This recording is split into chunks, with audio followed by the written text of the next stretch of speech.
덜컥 분양은 받았는데 다들 로또 분양이라고 해서 분양은 받았는데 잔금 못 치러서 전전긍긍하고 계신 분들 계신가요? 잔금 대출 받으려고 준비하고 있었더니 갑자기 정부가 스트레스 DSR 제를 도입한다고 담보대출이 거절나신 분들 지금 굉장히 많이 힘드시죠? 해결 방법 있습니다.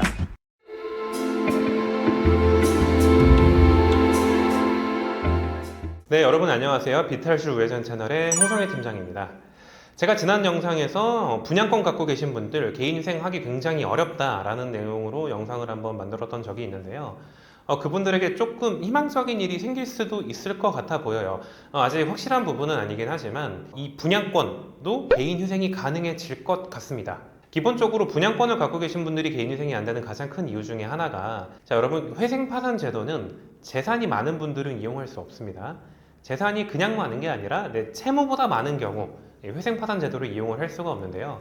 대한민국의 경우 선분양이기 때문에 내가 이거를 기본적으로 계약금만 내도 분양권에 당첨이 되고 완공이 돼서 입주할 때 남은 잔금을 치르는 제도로 되어 있어요. 이때 내가 잔금 계획을 명확하게 세우지 않고 그냥 막연하게 이거 나중에 완공돼서 입주할 때쯤 되면 분양가보다 두세 배 더 시세가 올라가 있을 테니까 그때 팔아서 잔금을 내든 그때 뭐 전세 세입자를 받아서 뭐 내든 아니면 좀 무리하게 영끌해서 담보대출을 받아서 내가 실제로 실거주를 하든 확실하게 내가 단 한 번에 이 분양권으로 인해서 재산을 많이 축적할 수 있는 기회다 라고 생각하시는 분들이 있어서 이 분양시장이 뜨거웠습니다.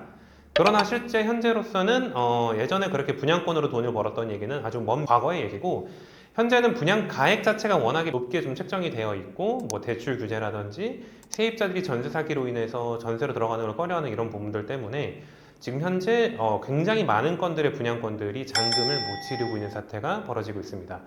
기본적으로 분양권 갖고 계신 분들이 잔금을 치르지 못하게 될 경우 일단 기본적으로 당연히 시행사나 시공사 측에서 뭐 강력하게 뭐 채권 추심이나 압류 같은 절차들이 들어가겠죠. 그리고 중간에 중도금 대출로 일어났었던 채권사들도 이제 더 이상 중도금 대출 무이자를 해줄 수 없으니 당장 우리 중도금 대출을 원리금 전액을 갚아라. 그동안 무이자 혜택 줬었던 이자까지 갚아라. 라고 하는 일들이 일어나게 됩니다. 자, 이때 제가 지난 영상에서는 회생법원에서는 분양권을 갖고 있으신 분들은 분양가액 전액을 재산으로 잡기 때문에 재산이 굉장히 높게 책정이 돼서 예를 들어 이런 겁니다. 6억짜리 분양권에 내 계약금 6천만 원만 들어갔고 남은 5억 4천을 대출 받으려고 생각했던 사람이 원래 갖고 있던 재산은 계약금 10%인 6천만 원밖에 없지 않습니까? 그러나 법원은 너 지금 6억짜리 재산 가지고 있는 거야 라고 판단을 하는데 사실 이 판단 기준도 조금 그래요. 내 이름으로 등기를 친 것도 아니고 내가 실제로 보유한 부동산도 아니고 내가 이 잔금을 못 치러서 가질 수도 없는 이 가상의 자산인 분양권을 6억 전액을 재산으로 본다라고 하는 것은 사실 조금 어느 정도 어폐가 있다라고 생각을 합니다. 그래서 실제로 법원에서도 그래 그럼 우리가 적어도 중도금 대출 정도는 빼줄게. 그러나 네가 낸 계약금과 잔금 정도는 재산으로 봐야 되지 않겠느냐. 왜냐면 지금 이 분양권 갖고 있는 상태로 재산 없다고 해서 회생 신청했다가 혹시라도 나중에 어떻게 뭐 잔금 치러가지고 입주를 해서 재산이 늘어나면 어떡할 건데 라는 해석이었던 거죠.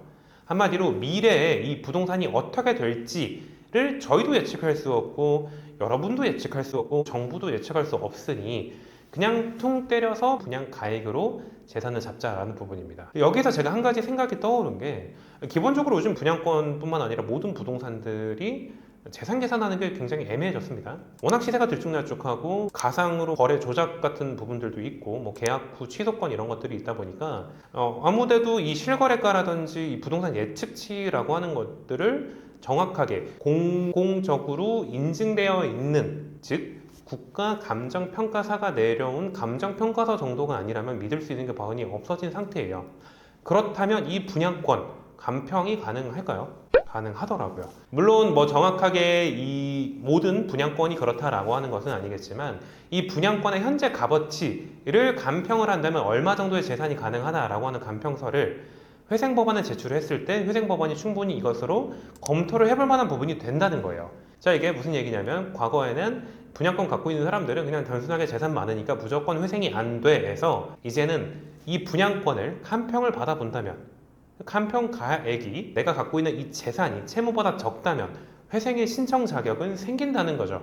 물론 그 이후에 판사님의 재량에 따라서 우리가 제출한 감평서에 있는 이 분양권 자체가 그만큼의 재산으로 판단될지에 대한 부분은 판사님의 재량이긴 하겠지만 이 부분 또한 충분히 우리가 그 이후에 조건부 인가라든지 이런 부분으로 해결을 해나갈 수 있는 실마리가 조금 열린 것 같습니다.